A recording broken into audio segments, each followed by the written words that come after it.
For information po sa ating lahat, alam po ninyo ang lahat ng mga diplomat or mga ambassador or mga opisyalis ng iba-ibang bansa na nandito sa Pilipinas ay hindi ho ganong kadali na pwedeng ipatawag ng Kongreso at Senado para pagpaliwanagin kung ano man ang kailang ginagawa o sinasabi against government or kung ano man yon. Dahil may limitadong galaw po yan. Ang pwede lang pong magpatawag sa ambassador ng isang bansa katulad ng China dito sa Pilipinas ay ang Department of Foreign Affairs at saka Office of the President para tanungin, pagpaliwanagin kung ano yung mga sinasabi. Ang Kongreso and Senado sa kanilang in aid of legislation, hindi ho nila pwedeng isalang yan. Kasi lalabag po yan sa protocol.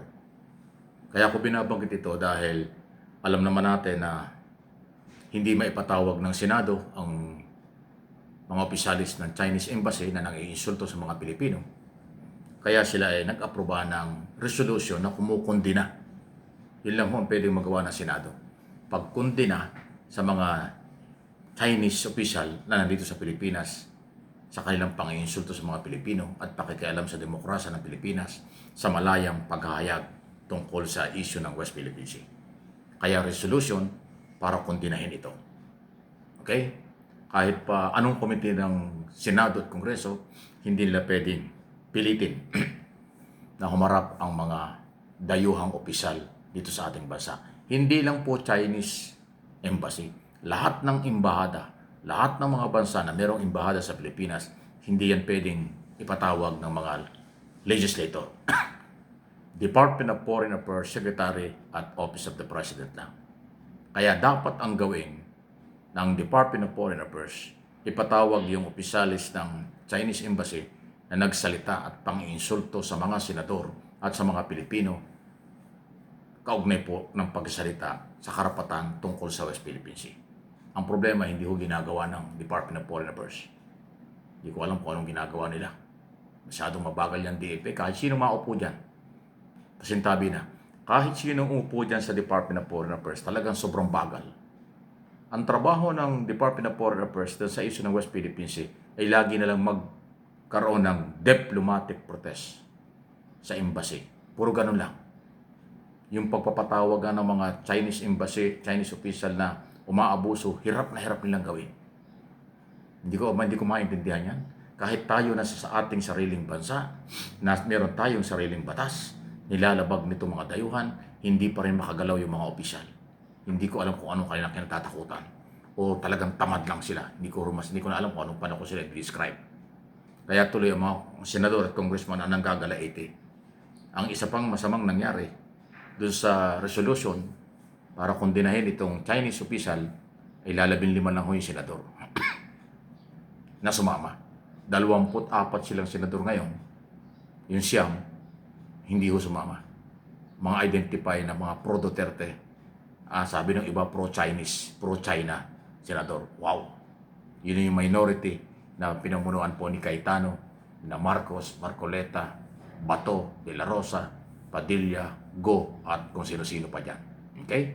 Kaya talagang nakakapagtaka. Nagsalita na nga si Senador Ontiveros ulit ng isang araw kasi matapos po na ilabas ng 15 senador ang kanilang resolution to condemn Chinese Embassy.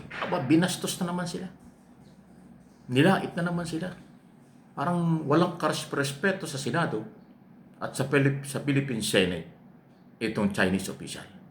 Kaya gigil na si Senador Ontiveros. Ang problema nga itong Department of Foreign Affairs Secretary hindi gumagalaw. Ma'am, gumalaw ka na.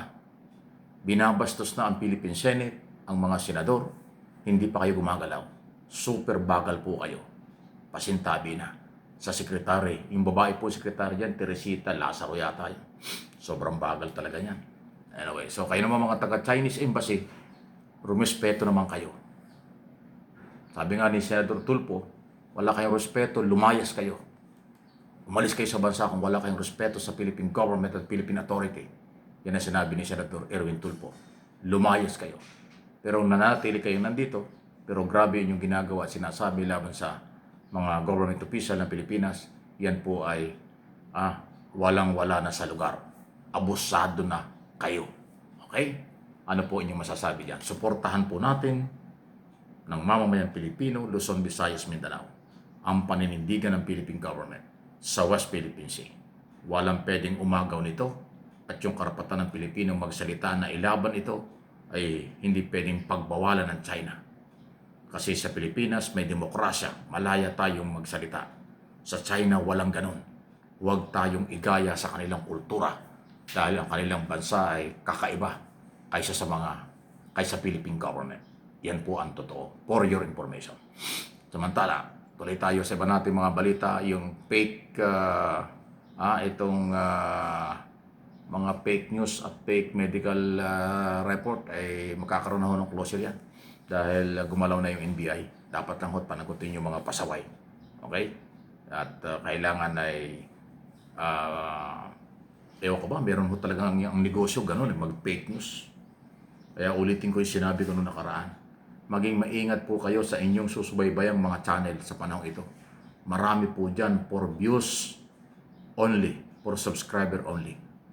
Kahit fake news gagawin nila para lang sila'y panoorin at subaybayan. Wala akong malasakit at pagmamahal sa inyo. Nililin lang ang mga followers, supporters para lang sila magkaroon ng followers at subscribers. Malalaman nyo dyan. Alam naman ninyo yan, makikita nyo. Maraming hindi totoo. Yung kanilang mga title at sinasabi magkaiba. Yung title nila hindi naman totoo. Parang ginawa lang para masyak kayo, magulat kayo. Pero pakinggan nyo, walang laman at malayo doon sa topic. Yan ho yung pambubudol sa social media. Ako, hindi ako nagbubuhat ng sariling bangko. Ako direct to the point.